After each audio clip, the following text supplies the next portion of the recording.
bagaimana agar semangat menghafal atau belajar tetap terjaga? Ya, jaga. Supaya terjaga, ya jaga.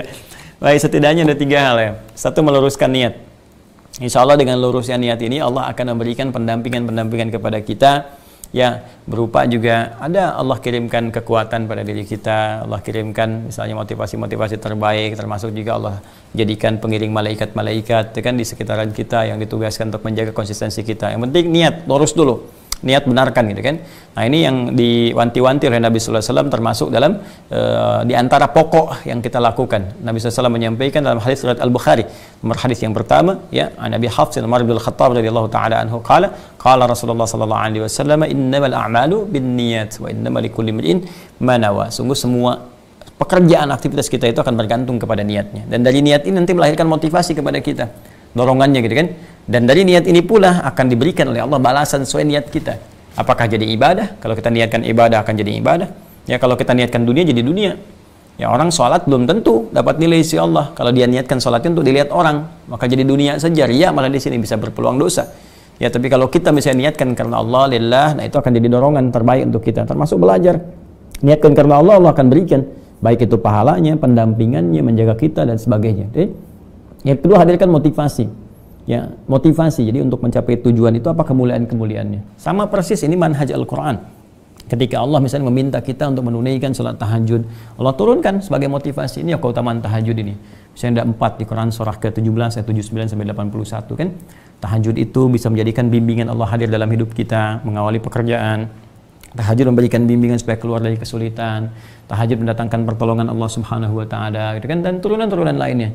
Ya, kemudian ketika kita akan tahajud, tuliskan ya, misalnya di dinding ya, tempat kita misalnya tidur, di sampingnya ada dinding, kita bikin tuliskan, hey, kalau kamu tahajud dapat ini, dapat ini, dapat ini. Ketika miring ke kanan kita melihat, itu jadi motivasi untuk kita. Ya, Anda motivasi ingin menghafal Quran, apa tujuannya? Maka datangkan misalnya di situ, ini kemuliaan penghafal Quran ini, kecerdasan akan ditingkatkan oleh Allah, kemuliaan akan dijaga, di akhirat kita bisa memberikan mahkota pada kedua orang tua. Ini begitu dituliskan, itu memberikan semangat lebih. Dan terjaga kita untuk menghafal kembali, mengulang kembali. Dan nah, yang ketiga itu dengan takwa.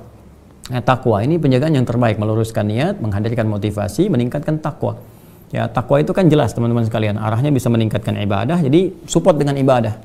Ya, ibadah itu bisa ada yang ritual nanti, ya, bisa meningkatkan sholatnya, sunnahnya, gitu kan, bacaan Qurannya, puasanya, infaknya, dengan konteks itu, dan meninggalkan maksiat. Ini biasanya kalau maksiat ditinggalkan, motivasinya kuat untuk menunaikan kebaikan-kebaikan, termasuk kepada ilmu. Makanya di Quran itu antara takwa dengan ilmu itu disandingkan. Ya, seperti di akhir ayat 282 di surah Al-Baqarah. Jadi di penghujungnya paling kiri, paling bawah itu Allah menyampaikan wattaqullaha wa yu'allimukumullah. Tingkatkan takwamu kepada Allah, maka Allah akan berkenan ya menambahkan pengetahuan, menjaga pengetahuan engkau gitu. Makanya ketika kita meningkatkan takwa, terjaga kita. Ya, pengetahuan itu lurus gitu, bersih sekali, pandangan objektif, solutif, ya, bukan kita menyampaikan sesuatu itu hanya untuk disampaikan saja, untuk rame, untuk ini, apalagi untuk menyoal orang lain. Ya, nah, na'udzubillah kalau kita belajar, ternyata ilmu yang kita dapatkan itu di pembelajaran hanya digunakan untuk mencela orang lain, atau menyoal orang lain, atau merasa paling benar gitu kan, maka di situ ada yang salah prosesnya. Ilmu itu membantu kita untuk meningkatkan kualitas ibadah, mendekatkan diri kepada Allah Subhanahu wa taala, dan membuat kita lebih baik dalam setiap tutur, dalam setiap tindakan kebaikan. Jadi kalau ada ilmu itu dapat, tapi kemudian dengan itu kontraproduktif dengan apa yang kita lakukan, ya, termasuk celaan, malah menjadikan banyak permusuhan, ya, menjadikan banyak perselisihan, artinya ada yang tidak berkah di dalamnya.